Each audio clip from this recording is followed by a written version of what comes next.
may have been the first or the second broadcast I ever did. And the reason that it was one of the first is because I saw this difficulty that parents had in dealing with guilt and also asking for accountability with their children. It was one of the earliest concepts that I was grappling with as a wilderness therapist, and thus it was one of the ones that I wanted to share with parents.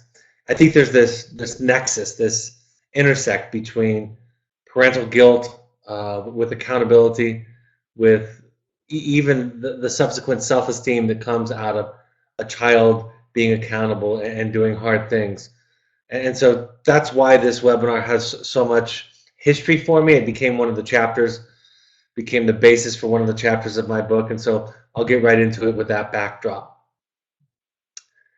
Guilt can undermine our confidence and erode our connection with our children, preventing us from allowing them to experience what they need in order to stretch and grow.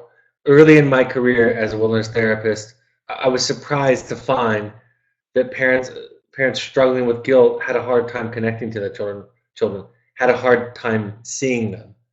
In other words, they were held hostage by the guilt, not by their mistakes, but by their guilt in such a way that they couldn't communicate assertively. They couldn't ask for certain things from their children.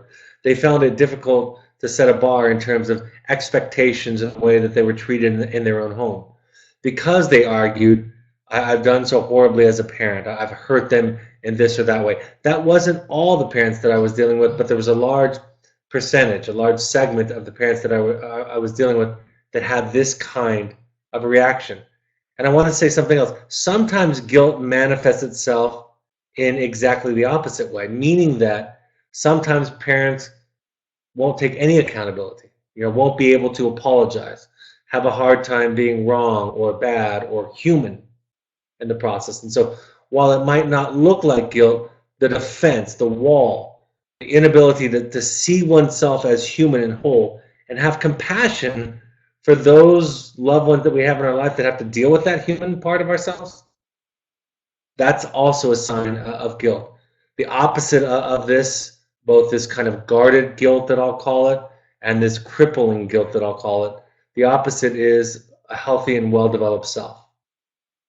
An awareness, an ability to look at oneself honestly, to see the flaws, to be able to make a list for the things that you've done that have hurt your children, to be able to explain why it would be difficult to be your child, to be able to be wrong and sit with that in a way to apologize, be accountable to your children, and not letting them hold it against you, right? Not letting them hold you hostage with you.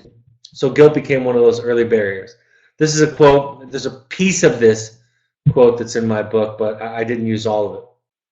It's a quote that I was introduced to 24 years ago and that I subsequently used in our parent support groups. It was often an opening statement in our support groups in the early days when people would come out to our program in preparation for going out to the field. It goes like this: there is no question but that our parents failed us as parents. All parents fail their children, and ours were no exception.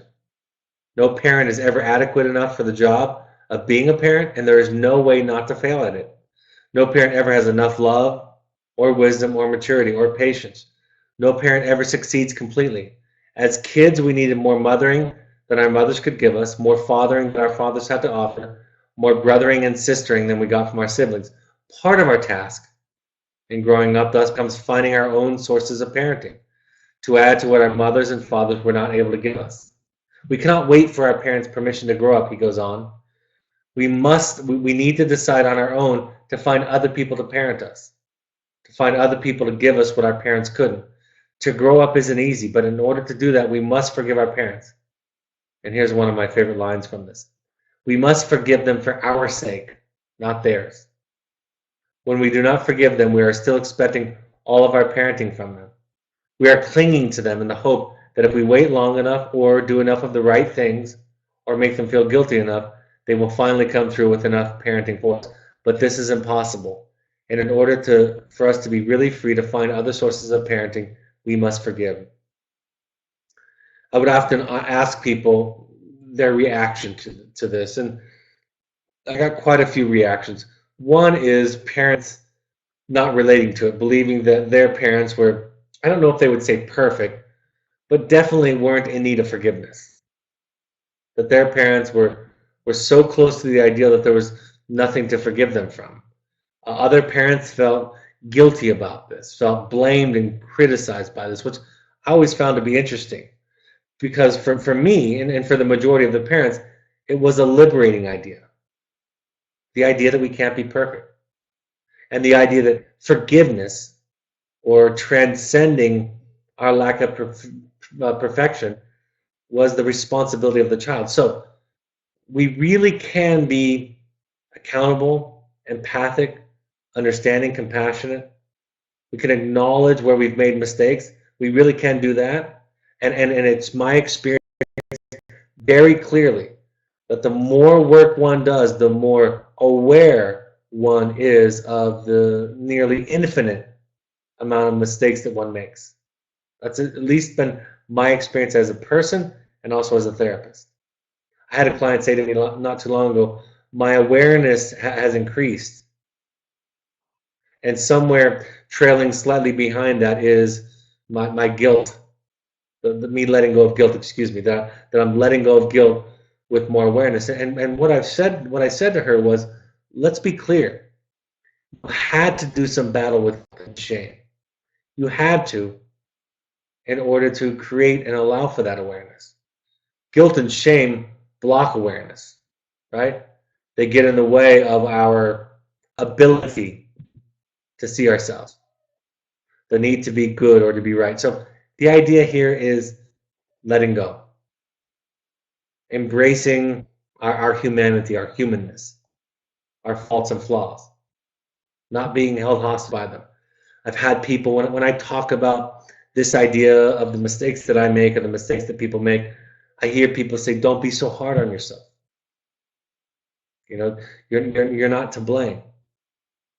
And my response is, no, I've made peace with this part of myself. I've made peace with myself, the part of myself that is imperfect, that makes mistakes, that yells at my children, that's impatient with my children, that is judgmental of my children, shaming of my children, and making peace with me, with that part of me, allows me to see it and really allows me to improve it going forward, realizing, of course, that I'll never achieve perfection. So the reason I share this quote with you today, the reason I read this on this broadcast, the reason I've read this with parents is to liberate you and to invite you into a place where it's not about getting it perfect. That if your children need you to be anywhere near perfection in order to thrive, to do well, to be okay in life, they are doomed. But rather what they need is for you to be on this journey of self-awareness, of looking at oneself. So let's talk about parental guilt.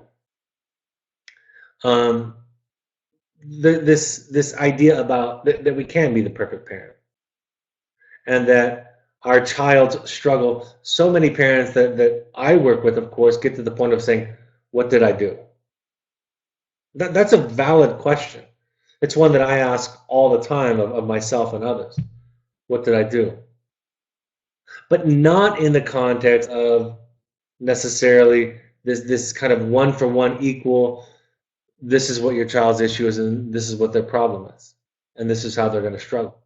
Just look at what you do, because again, there's this interaction, this intersect between you do something, recognizing it, owning it, looking at it is okay, but then it becomes your child's job increasingly as they get older to be responsible for their reaction.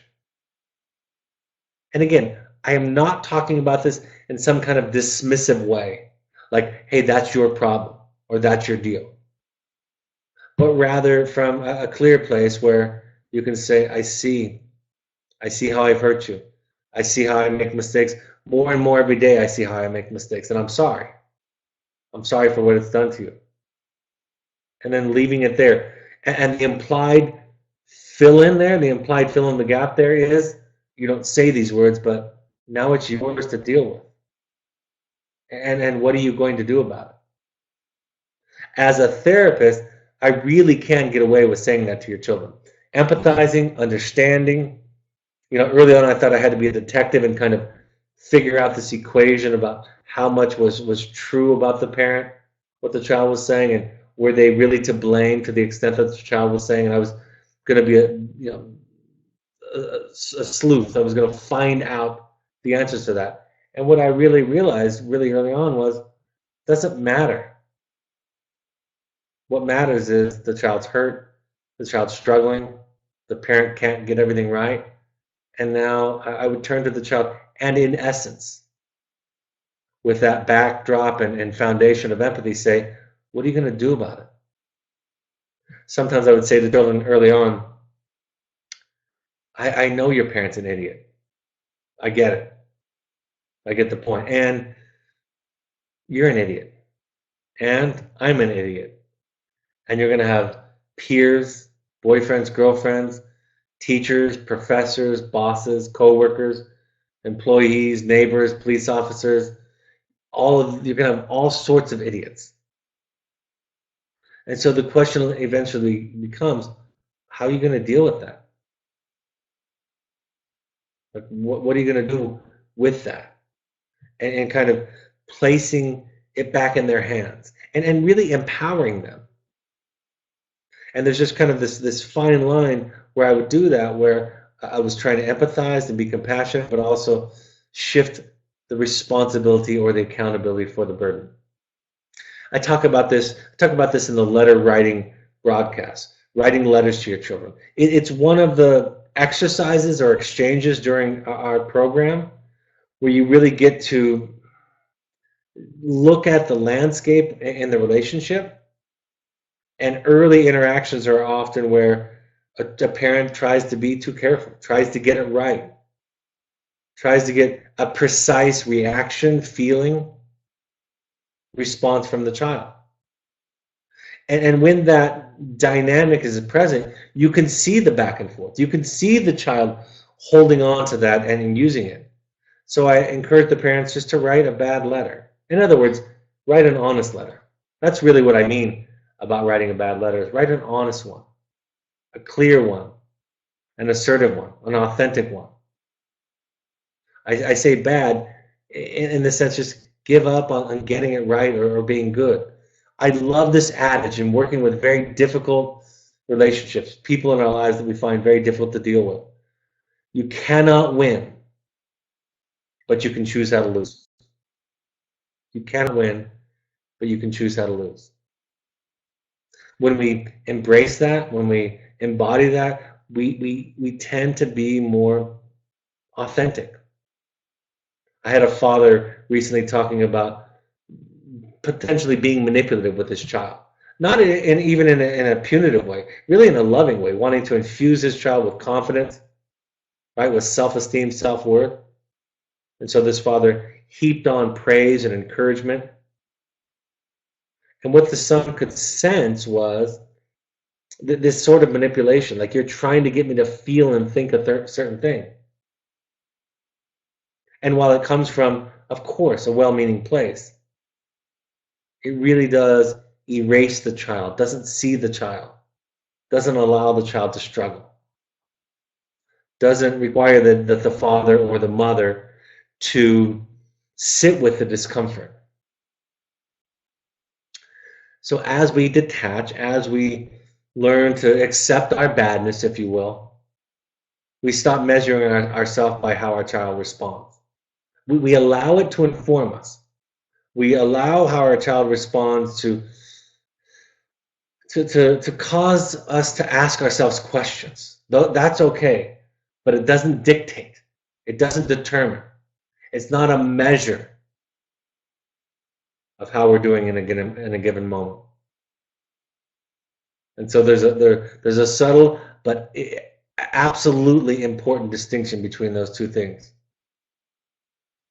There's a question that parents have asked me over the years, and it relates to this entire broadcast tonight. If I'm not to blame, then why so much talk about parenting? Right? Why do you spend so much of your time, your career talking about parenting if it's not for us to just take total blame? Right? The very fact that the amount of time, the volume of your content being so much about parenting suggests that we're the problem. And I have a few answers. Early in my career, answer was when you do your work, you get to be a part of your child's life, right? Going forward. I would talk about it, and I do talk about it in terms of impact and influence instead of a simple cause and effect. But I think about it more nowadays as modeling, as invitation, as shifting a sensibility, a way of being, a way of relating. And when you do that, you create a much more optimal environment for your child. You make healthier contributions to your child, shifting from making them the project in the identified patient to making yourself the project, changing from focusing on removing their defenses and symptoms to lowering your defenses and symptoms, to you practicing vulnerability. That makes for a much, much more effective contribution to your child's healing and mental health. Can't cause it. I cannot guarantee it. But it suggests it offers a much more effective contribution to your child's well-being. And the fact of the matter, regardless of how your child responds, it frees you up emotionally, spiritually, psychologically. It frees you up to be happy. It frees you from anxieties and depression, self-doubt, angst. It increases your serenity, your confidence, your clarity, and not just the relationship with your child, but all of your relationships. In some ways, talking about a family system is just a matter of punctuation, right? We think of systemic interactions as circular. And if we were to break that circle apart at any given point, it's fairly arbitrary, right? You've caused trauma in your child's life. Frankly, they've caused trauma in your life. You acted in such a way where they felt hurt and afraid or insignificant or dismissed. They in turn react to you in an aggressive, dishonest way. It then leads you to trust them less, dismiss what they're saying more, respond with more frustration over and over and over again. So where we punctuate it is fairly arbitrary. It helps us make meaning and look at a segment, but in reality, there is such a cyclical, systemic interaction that allows us really to look at ourselves, the problem, with a great deal of non-judgment. I want to be clear about guilt. You will talk to folks, you will talk to your home therapist, you'll talk to other professionals, you will hear them say that guilt is, shame is feeling bad for who you are, and guilt is feeling bad for what you do. Guilt is an indication of your conscience and doing the wrong thing. I'm here to tell you, I don't see that being true at all. And if you were to share this with your home therapist, with other professionals, because they would quote the party line that guilt is about doing the wrong thing and shame is about just feeling bad innately, they would say, well, Dr. Reedy just doesn't quite understand. He just hasn't arrived there. But I'm going to suggest to give some examples to you tonight that I think will ring so true that it's obvious. Guilt is not at all a reliable source of conscience, of morality. Guilt is not necessarily an indication that we've violated our own boundaries, our own values, our own sense of rightness and goodness. At times it lines up with that, but in many ways it's luck that it lines up with morality. Guilt is not you're doing the wrong thing. It is remarkable, I say, how often guilt and shame prevent rather than encourage parents and children, for that matter, to do the right thing. Guilt makes us pay too much attention to how others feel about us, rather than focusing on what is the best course of action for ourselves. I encourage parents to feel the guilt and do the right thing anyway. We are not responsible for what others think about us. including our children. And similarly, this goes both ways, right? They're not responsible for how we feel. We're responsible for our own actions, for being good parents, and for being good people. In turn, our children are responsible for the way that they choose to respond. Don't engage in the cycle of dependence. Let them feel or think about you how they want. It's not about your kids loving you or not. It's about you loving them. And loving them means you sometimes have to do difficult things, even those things that make them hate you. As parents, we need to tolerate the guilt in order to do the right thing for our children. Simply put, in thousands of interactions with parents, when they have stated to me, I knew what the right thing to do was, and I didn't do it. When I follow up with the question of, why didn't you do it? The response is, I felt guilty. Think about some examples. Everybody on this broadcast can. Think about some examples where stating your truth, practicing self-care, right? Living in your most authentic place would cause you to feel guilt. Telling somebody the truth about what you do or don't want. Watching somebody struggle, get upset, experience pain because you're practicing some sort of authentic self-care or assertion. And there's a reaction of guilt. It really does stem from early patterns in families, our families and the families that we're raising and the families we grew up in. It starts with our parents saying, you're upsetting me, you're scaring me, you're frustrating me, you're disappointing me, right? We start with this psychological wiring, programming to believe that when our parents are upset with us because they love us, because they're well-meaning, because they quote unquote know more than us about the way the world works. So if they're upset, if all those things are true, and they're upset or disappointed or sad or frustrated or anxious, we must be doing something wrong. Right? That's kind of the default mistake in parenting that parents make. Is I'm going to communicate. It's sometimes people actually believe that they're enlightened when they do this. Like, I'm going to share using an I feel statement how I feel with my child. And in so doing, in this enlightened way, I will bring them to my awareness. And they will then realize the right thing to do. That's not the way that child development works. That's not the way that therapy, defenses work. That's not the way that differentiation works. That's not the way that self-development works. Many people on this broadcast can relate to this as an adult, that we spend time in therapy, working, self-help. We spend time trying to rid ourselves of the burden that it is to worry about what other people think of us. So guilt is not a conscience. It's not a measure of morality. It doesn't tend to open people up. I talk about this in my book. You know, Brene Brown talks about this in her famous talk about how shame is feeling bad for who we are and is associated with mental health and addiction, and guilt is associated with healthy living.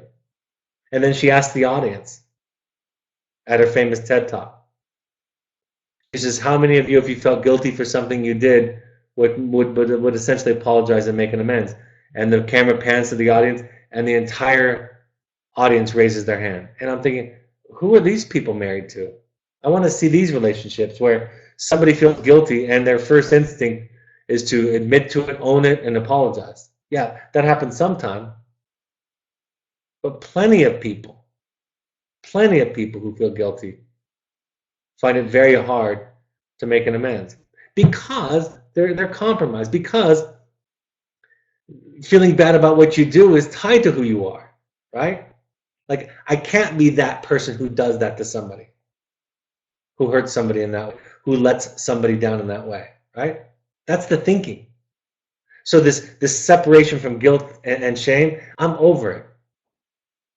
It's one of those concepts I talk about with our clinical team, talk about the ideas. We're just done debating it. All the evidence is that both of these are barriers to enlightenment, to authentic and healthy living. And we all struggle with it. And if we're going to do this well, we're going to do battle with our guilt and our shame. I talk about the idea of parents, of children complaining about parents. You know, my parents suck, my parents stink, my dad's this, my mother's this. Oftentimes I just surrendered to them eventually. At first, like I said earlier in the broadcast, I would argue and try to sleuth it out and figure it out. But eventually I said, what's your point? Like, where are you going with this? What does that mean? Okay, they are. And that led to this idea of the idiot intervention. I talk about it in my book. When you accept that you're an idiot, you're free. Then you don't have to be right anymore. And you get to be you. You get to hold to your preferences. You get to adhere to your own sensibility, right? It's harder to be knocked off your center, your grounding. And again, it's not a deprecating kind of intervention. It's not, I'm small, I'm little. It's that we're all human. We're all idiots, and it's okay. There's a cartoon in my book where it talks about this. The highest form of enlightenment is admitting to yourself that you're an idiot. It frees you up to see, to work on yourself, to be open, to listen to feedback, to be wrong, to not being in a power struggle, to let people be upset with you. It opens your ears to how your children feel hurt, sad, pain, grief in relation to you. It really is about forgiveness. I wrote a blog on Evoke Therapy Program's website about 2 months ago called Making Friends with Your Mental Illness. It's really a provocative way to say, just get in touch with being human. And I'm sorry because I know the wound. I know it intimately. I'm sorry that you believed you had to be right and good to be loved and okay. I'm sorry. It was a lie. It's not true. That was your parents' baggage. That was the ghosts that were following them, that they inflicted on you. That set you up to fail from the beginning. That prevented you from knowing yourself. That prevented you from being yourself. So we hand our children's resentment back to them, right? We let it go through us. We don't debate it, defend it, argue it, justify our position, try to be right. We just say, okay. It's not even what you say, but there's a response, like I say, a sensibility of, okay, what's your point? I'm not sure what you want me to do with that. And instead we say things like, thank you for telling me. Say more about it. I'm glad you're talking about it. But because we carry around the wound of having to be right and good, it makes it very, very, very difficult for us to say, tell me more. I'm glad you're talking. And yet, those are the very responses that will heal the family, that will open up doors, that will get at, really, ironically, what we send our children to therapy to do, which is get at the root. Yes, we want the symptoms to go away. Yes, we want the behaviors that are dangerous and self-destructive to go away. But we want that to come from a place, a deep place, so that it doesn't come up in some other way later. A feeling, a deep place of feeling. And so the first place we look is in the parent-child relationship. And so we let it go through us. It doesn't stick to us, though. It doesn't matter to us, in a sense. We don't hold on to it. It's not a technique of ignoring it or repressing the deflation that we might feel, the hurt and disappointment in ourselves, the sense that we are a failure. You're not repressing that stuff. That stuff doesn't get triggered when we evolve in this way. We don't have an investment in being right or good in our lives or in the discussion or the argument. So is guilt productive? Sometimes it could be an impetus to change, but it's like what D.W. Winnicott, the famous child psychologist, said. It's the false self that most often brings the real self into therapy. We might come into the work, into recovery, from a sense of guilt, but you better believe that when we get down to it and when therapy progresses, we do a lot of work trying to let go of guilt in our lives. And does it motivate us? Like in the earlier example I gave with the Brene Brown crowd. Sometimes it does and sometimes it doesn't. Sometimes it motivates us to be accountable, to make amends, to apologize, and sometimes it prevents us. Other times it prevents us from being our most authentic, honest self. It prevents us from self-care, right? Absolutely. Prevents us from healthy self-care. I've learned for myself, if I'm not feeling guilt, I'm probably not pushing myself to practice healthier self-care or boundaries. It's just a fact. I'm probably coasting. I've probably plateaued in some way. So I've been asked, why do the right thing if not for guilt? Right? And the answer is love. That's why we do it. We do it out of love. We do it out of compassion. We do it from an empathic place. It's how we instill a kind of morality in our children. When our children learn how to feel, when it's okay to feel what they feel, they sense feelings and emotions in others. And they are automatically drawn toward compassion, toward the recognition of their contribution to somebody else's pain. Many of history's greatest thinkers have been able to look at their own idiocies. Self-esteem, true self-esteem. Think about this in parenting. Self-esteem, true self-esteem, is not being convinced of your greatness, but rather accepting that you are still strong and worthy of love in spite of your failings.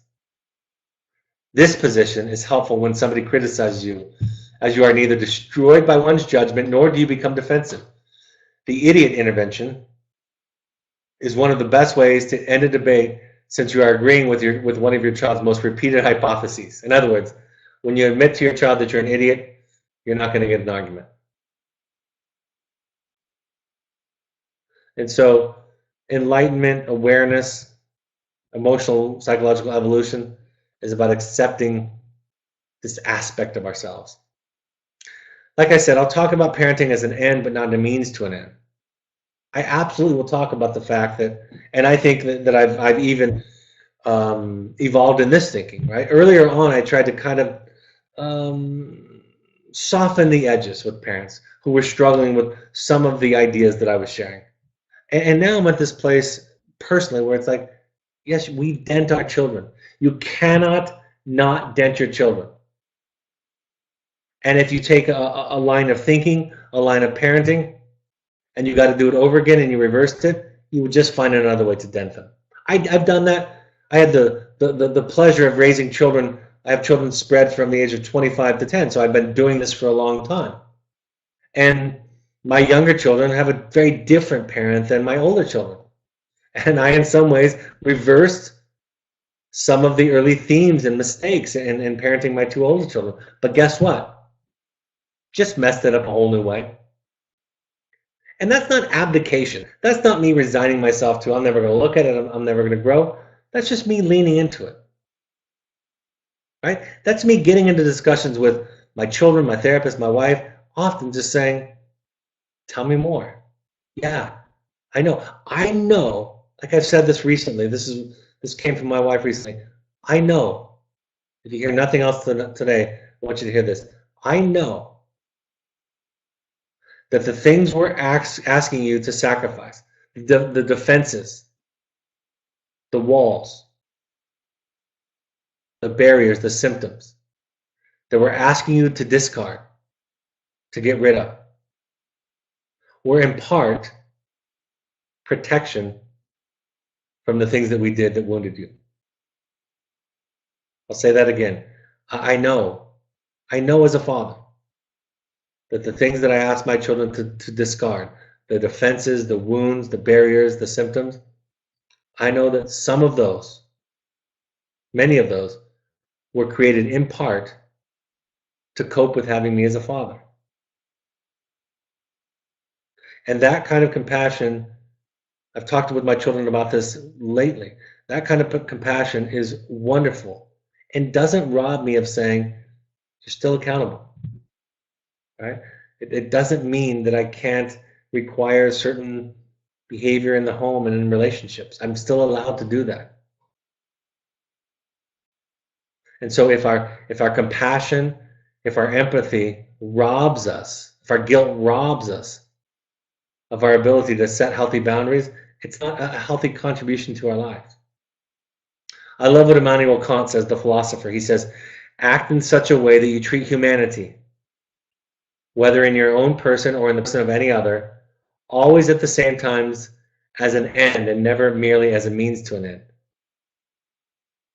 In other words, healthy parenting is healthy living. It's not measured by outcomes. Kindness, love, compassion, right? Those are their own rewards. It's that idea that all of us have heard since we were children. Virtue is its own reward. It's not a means to an end to get our child to do or be a certain way, although it tends to contribute to things positively in our children, but it's not a means to an end. Otherwise, we are like the one child that I described earlier in this broadcast, just manipulating our children, just treating them like objects. Do your best or worst and find the strength, the work to be able to put the responsibility of forgiveness back on them. Even if you are abusive. And I don't think the vast majority of the parents that I work with are abusive. Definitely they're not reportable in terms of their abuse. But even if you were abusive, it still is your child's responsibility, obligation for their life to forgive you. So when we get held hostage by their forgiveness or lack thereof, we're not doing them any favors. We're not helping them sort it out. It's more like a dance than a light switch that we do with our children. A light switch is an object. A light switch over on my wall, I can go over there and I can turn it off. It has no choice but to respond. If I put the requisite amount of pressure on it, it will turn off. That's what an object does. It responds. A subject, on the other hand, a non-object, has choice, has agency, has a self, right? Synthesizes the information, the input, and then comes up with a response, an answer. So when we do this guilting, blaming thing towards ourselves, we're actually turning our children into objects. The anxiety that arises out of our guilt, out of our self-blame, the anxiety out of that is overwhelming for children. And they will be inclined, by the way, to try, in many cases, to take care of us, to be good, so that we feel good about ourselves. Right? That is the great danger in all of this. If we give our anxiety, make them responsible for our sense of being a good parent, if we give that to them, they'll be inclined to feel responsible and try to take care of it. And if they fail at it because they're struggling, because they make ridiculous decisions, mistakes, they'll just feel absolute shame because they're hurting the most important, loving person in their life. So we talk about it like a dance, like an interaction, like a system, rather than a cause and effect or a light switch. I used to say this years ago. I haven't used this analogy as of late, but again, it's wonderful to illustrate some simple logic. And the question I would ask in early years is, whose responsibility is it for you to get a raise at work if you're employed? And if you're not employed, If you're self-employed or you're not working, retired, um, imagine if you were employed at a job. Whose responsibility is it for you to get a raise at work? You or your bosses? And most parents would raise their hand and say, it's my responsibility to get a raise at work, right? We found ourselves to be so self-determining, right? So effective at manipulating in positive ways our environment that we'd say, I'm responsible for that. And then I say, well, is it possible to be a really fantastic, maybe even the best employee? Is it possible to do that and not get a raise at work? And the answer is, of course, it's possible. We can think of all sorts of situations and scenarios where a fantastic or best employee wouldn't get a raise at work. And secondly, is it possible to be a really subpar employee and get a raise at work?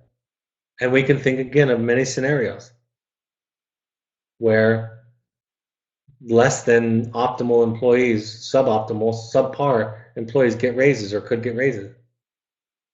So the idea is the boss is responsible for the raise. Now, a good boss will recognize good employeeship and bad employeeship, right? That's what a good boss will do. But all of them aren't good bosses. So you're responsible for showing up on time, for learning the trade, whatever it is, for living the company culture and ethics of the company and delivering on as skillfully as you can, as diligently as you can, the product that the company is delivering. That's your job. And it's your boss's job, responsibility, and obligation to recognize that. So it's a distinction. It's subtle, but it's important. It's the difference between knowing what's my side of the street, what I'm responsible for, and what I'm not responsible for. It's the serenity prayer. God, grant me the serenity to accept the things I cannot change. The courage to change the things I can, and the wisdom to know the difference. And so because we have been, many of us, successful master manipulators in our careers, in our academic life, in our relationships, because that's an asset that many of us have. We're charismatic. We get the job done. We get it finished, right? Because we've done that. We've bought into the illusion that we're in charge of our children's ultimate well-being and their choices, thus reducing the child to an object. Our child can sense that objectification, and in essence will oftentimes rebel against it, fail in it, just to establish their independence, just to establish their personhood. They couldn't articulate it, but they can sense it. And so again, as we become more aware of our side of the street, live with our project, detach from our children, really do battle with our own childhood wiring, right? The programming of our own family of origin, our mother tongue, as we often say. As we do that work and come into this way of being, we create a better atmosphere for everybody around us. For example, I work with many parents whose children experience addiction problem, and they ask me, since my child is struggling with drugs and alcohol, do I have to be sober in order to create boundaries around this? My response to that is typically no. If you're drinking too much or if you're using drugs, we can talk about that as a separate issue. But if you're thinking about not drinking strictly, so your child will not have an excuse to drink, then you're shifting their accountability to you. In other words, you are creating a culture in your family that says your child cannot be held accountable for his actions unless you do everything right too. Talked about objectification tonight, about this idea that when we think in terms of cause and effect, when we see our children as mirrors, right? If the child is reduced to be a mirror, to simply reflect back my goodness, they are missed altogether in that equation. So measuring ourselves simply by our child's reactions or behaviors turns them into an object. In family systems theory, we talk about equal finality, having the same end with different beginnings, right? You can think of children that grow up in, you can think about this a simple way. Think about a person who becomes a social worker, helping abused children. You can imagine And it's true that some of those people who do that job come from loving, nurturing parenting. You could also imagine that some of those people come from abusive, right, neglectful childhoods. On the flip side, equal potentiality says you can have the same beginning with different ends. Right? Some of you know that in your own house. You can say essentially, I was essentially the same parent to two or more of my children, and they had different endings. Right? One of my children ended up in jail. The other one ended up with the Nobel Peace Prize. So systems theory recognizes agency, choice, personhood in everybody. I had a parent, this is 20 years, this is more than 20 years ago. This is 22 years ago.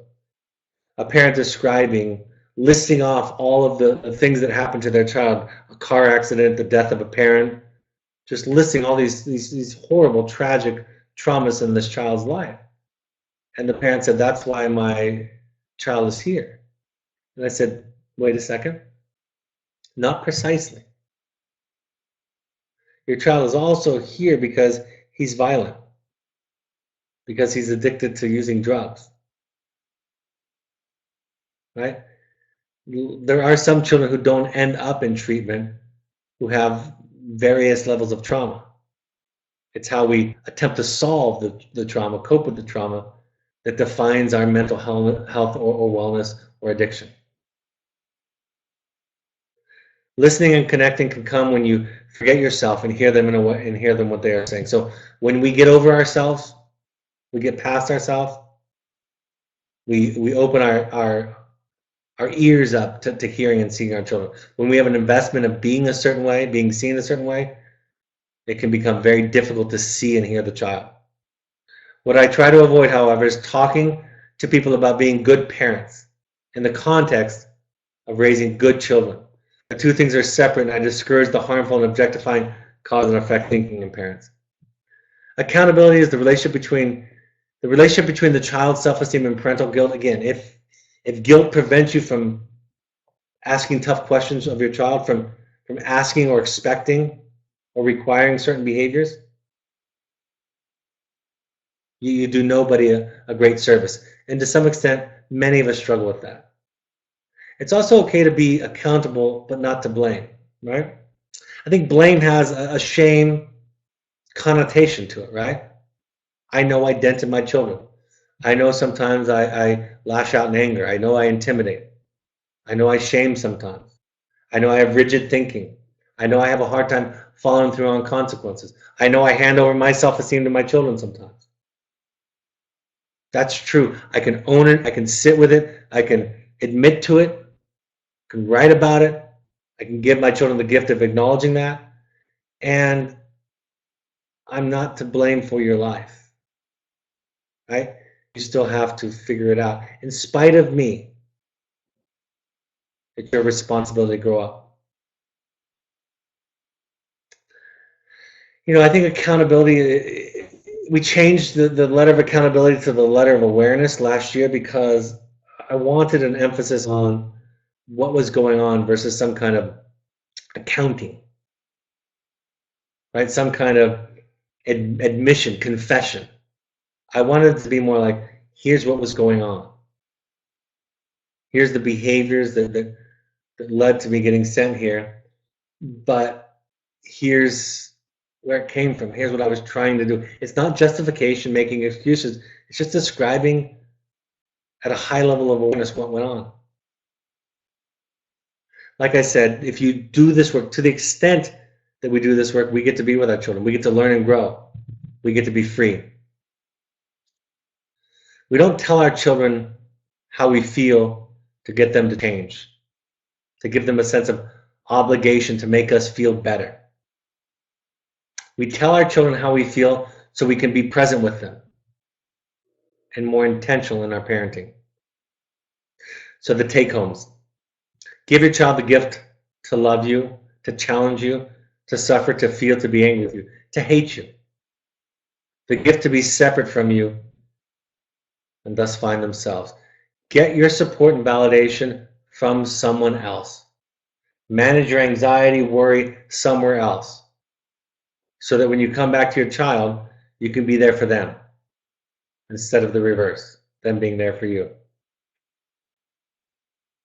If you're not fighting with one another, one of you is an idiot. This comes from a wedding breakfast toast that an old uncle gave one time. It's really important that our children be allowed to think we're absolute idiots. The idea that we can do everything for our children, that we say that to them, really robs them again of their personhood, of their reality, of their pain. If we're perfect and we do everything for them, then they must be crazy for being upset and angry with them, right? We even try to talk them out of their anger and hurt, subsequent to that kind of thinking. Guilt is a barrier to a healthy sense of self in us, right? It's evidence of a undeveloped sense of self. And a healthy sense of self is the most critical ingredient in effective parenting. That's why I always say it's not about what you do that determines effective, authentic, healthy parenting, but it's who you are, your sense of self, your truth, your intent. And wise or effective decisions come out of that. All right.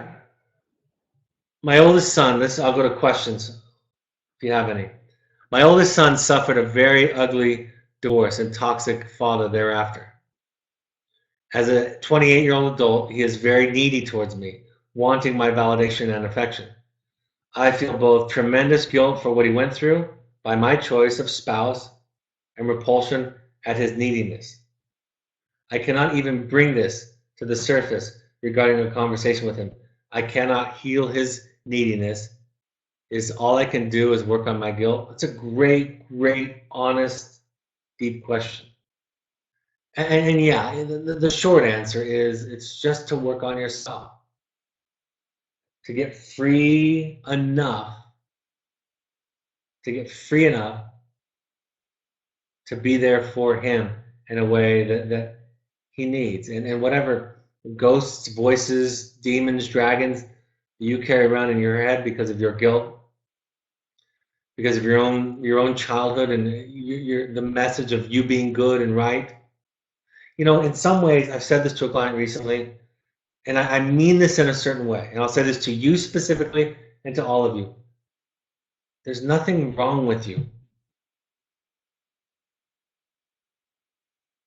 That doesn't mean you haven't made mistakes. That doesn't mean you haven't hurt people.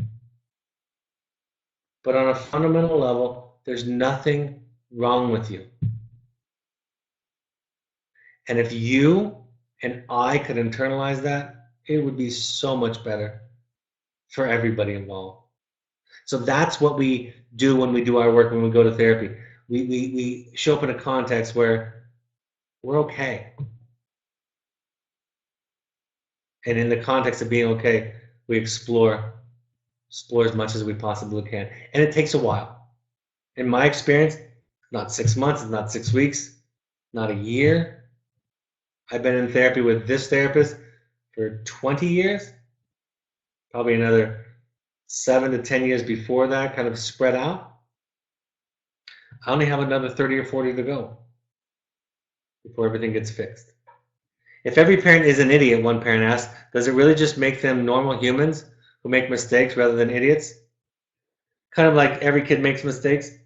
They're not a bad kid, just someone learning. It doesn't seem right to me to make a mistake, being an idiot. But I guess I'm an idiot with dumb and or stupid, and or it seems like to take away some space to be open to learn and grow. I use idiot to be provocative. I use idiot to really lean into what you were just saying about being human. And when I say I'm an idiot, in my best moments, when I say an idiot, it's just me saying I'm sorry. I remember a year or two ago Sitting at the kitchen counter, one of my kids said to me, "Dad, why did you do that?" And before I could answer, my wife said, knowing my philosophy, my wife said, answered the kid for me and said, "Because your father's an idiot." And she meant it in exactly the same way that I intended.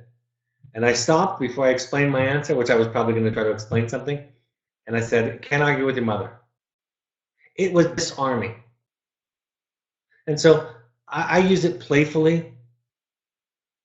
I don't use it in a pejorative sense. I use it in a compassionate, human, almost trying to break down the barriers that prevent us from being our humanness.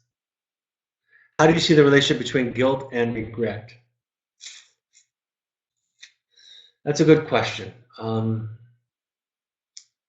Does it? It's just regret can be toxic.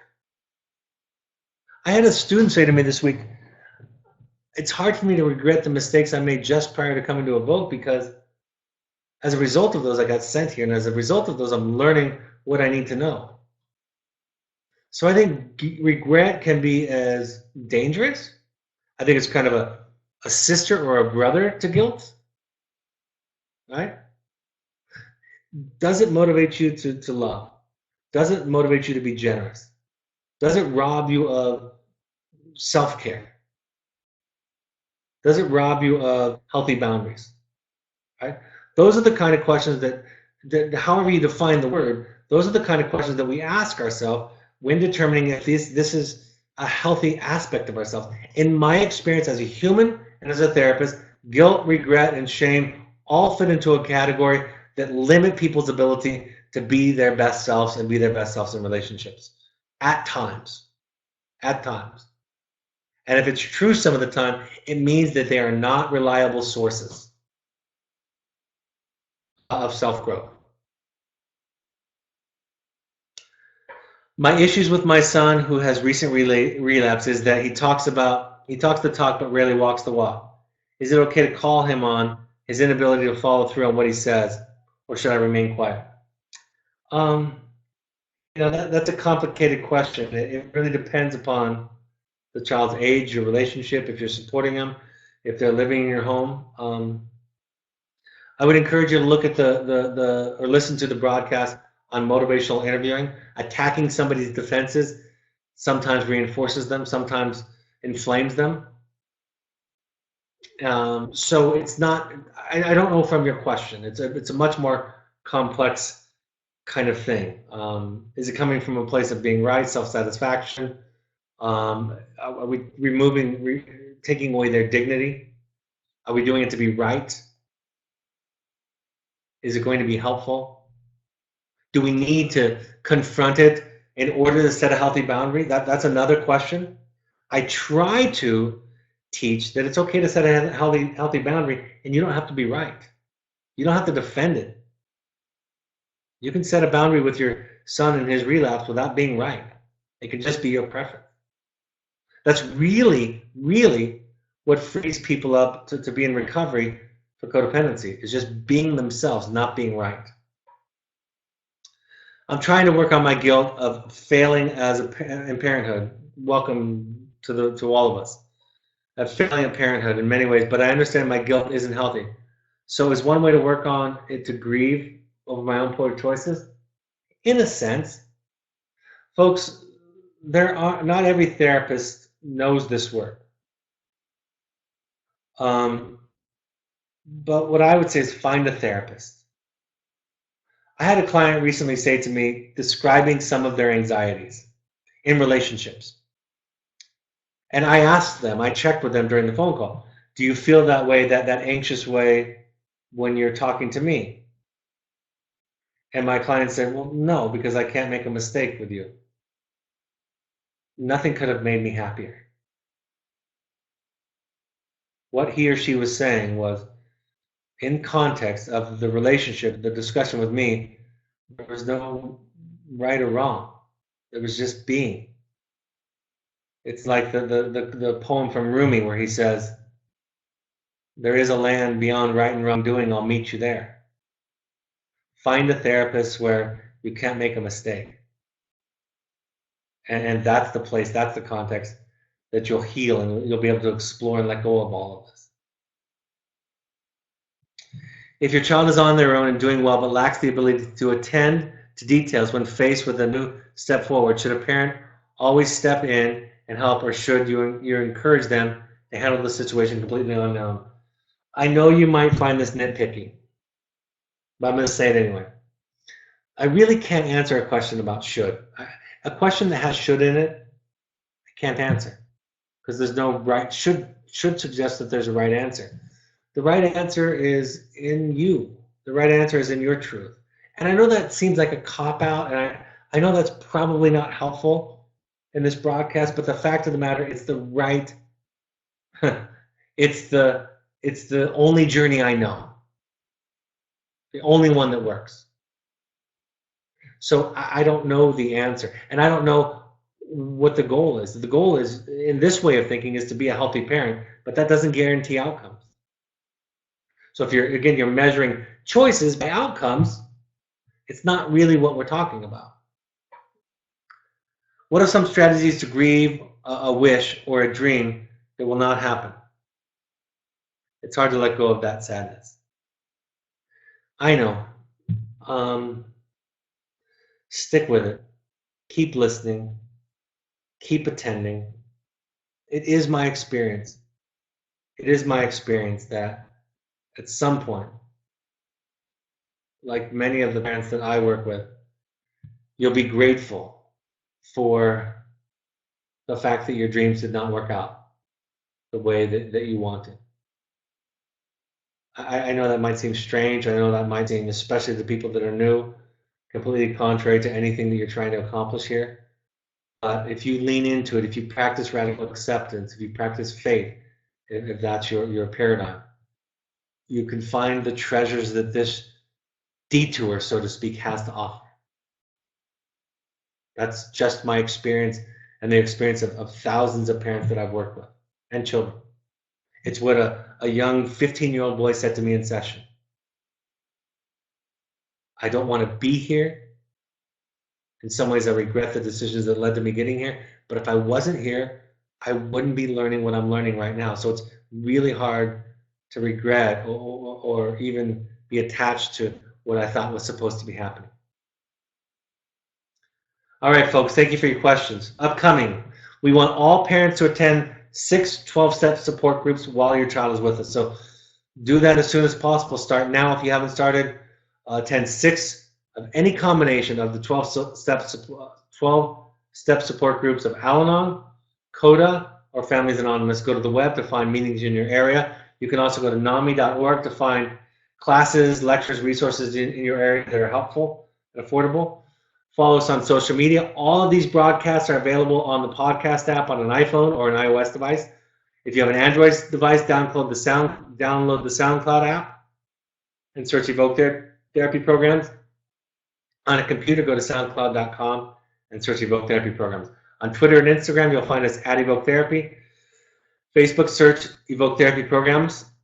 Find the Evoke Family Foundation on Facebook. That's an organization that helps people that can't afford therapy.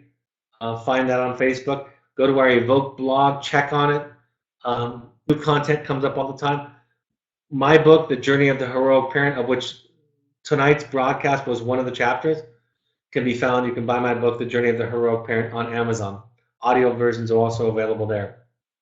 We would like all current parents, if you possibly can, come to the next workshop, September 22nd and 23rd. Talk to your Evoke therapist and see if it lines up with a visit if your child is in the Cascades program or you're traveling across country. Contact Melanie at evoketherapy.com for more information. If you want to do a deep dive into your work, the next Finding You workshop is October 17th to 21st. Psychodrama, family of origin, mindfulness, kind of doing the work that we were talking about tonight. We have a parent support group in New York City on Monday. I want to apologize to our Jewish families. We accidentally scheduled it on a Jewish holiday. We beg your forgiveness, and we'll try not to do that in the future.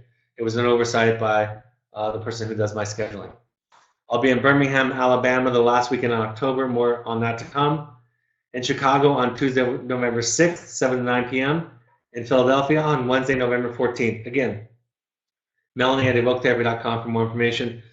If you want a family fun trip, young adult fun trip, Pursuits programs are uh, therapy light, self-discovery through adventure therapy, trekking, international. My son did a 30-day pursuits trip this summer, and it was unbelievably remarkable for him and for the family.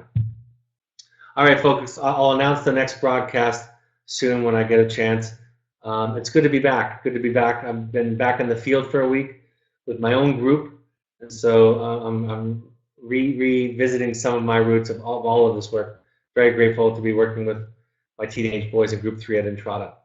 Thank you for joining us tonight. Thank you for your investment. Thank you for and on behalf of your children for the work of showing up and of asking questions and of doing battle and making this your project. Have a great evening, folks, and I'll talk to you next week. Bye-bye.